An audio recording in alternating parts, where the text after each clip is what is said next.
আসসালামু আলাইকুম। আজ আমরা প্রেজেন্ট কন্টিনিউয়াস টেন্স সম্পর্কে জানব। প্রেজেন্ট কন্টিনিউয়াস টেন্সের স্ট্রাকচার হলো subject plus am is are plus ভার্বের প্রেজেন্ট ফর্মের সাথে এনজি প্লাস অন্যান্য। প্রেজেন্ট কন্টিনিউয়াস টেন্সে now, at this, the moment, at present, day by day, repeatedly, etcetera ইত্যাদি উল্লেখ থাকে। প্রেজেন্ট কন্টিনিউয়াস টেন্সে বাংলা বাক্যের শেষে তেসি, তেসে, তেসো থাকবে। নিকট ভবিষ্যতে ঘটে যাচ্ছে এমন কোনো পরিকল্পিত কাজ বোঝাতেও এই টেন্স ব্যবহার করা হয়। আমরা কিছু উদাহরণের মাধ্যমে প্রেজেন্ট কন্টিনিউয়াস টেন্স সম্পর্কে ভালো ধারণা নিতে পারি। এক্সাম্পল 1, আমি করিতেছি, আই এম ডুইং। সে লিখিতেছে, হি ইজ রাইটিং।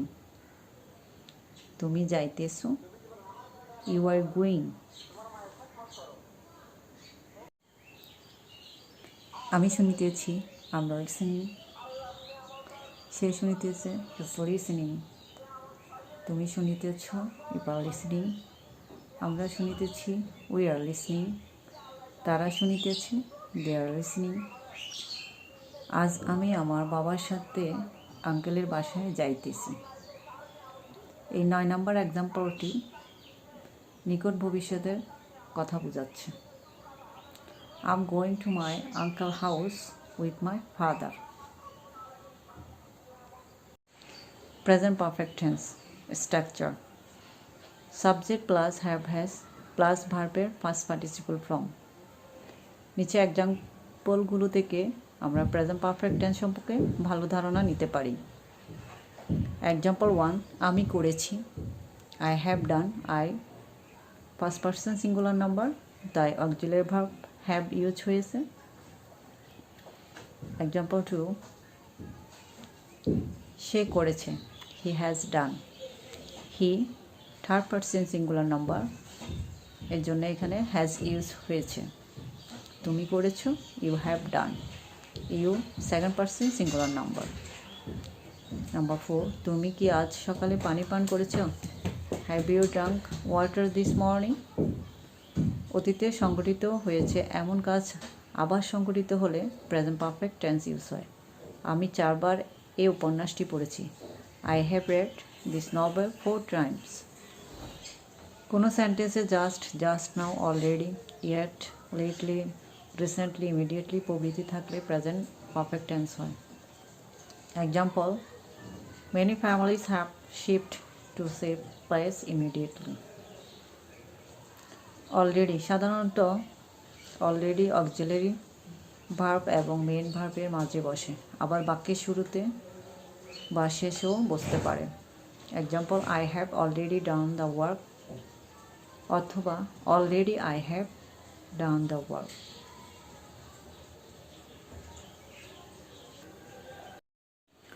অলরেডি ইতোমধ্যে।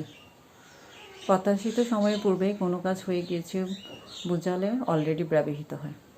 Example, please send me your English book, I have already send it. Yet, এই পর্যন্ত, এখন পর্যন্ত, বর্তমান সময় পর্যন্ত বোঝাতে ইয়েট ইউজ হয়।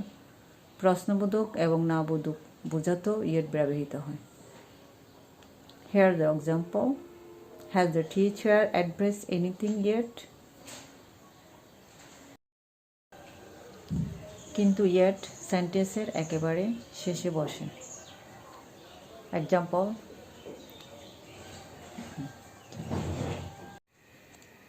প্রেজেন্ট পারফেক্ট কন্টিনিউয়াস টেন্স কোনো কাজ পূর্বে শুরু হয়ে এখনও চলছে বোঝাতে present perfect continuous tense use করা হয়।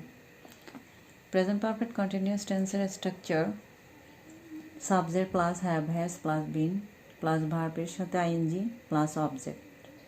এক্সাম্পল 1, আমি 5 বছর যাবৎ এই স্কুলে পড়িতেছি। I have been reading in this school for 5 years. Next example, সোমবার থেকে বৃষ্টি পড়িতেছে। It has been raining since morning.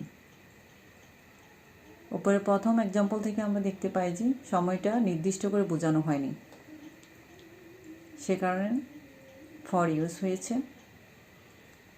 Second example হতে আমরা দেখি, সোমবার থেকে বৃষ্টি পড়িতেছে। সোমবার এটা নির্দিষ্ট সময় বোঝানো হয়েছে, সেখানে সিন্স ইউজ হয়েছে।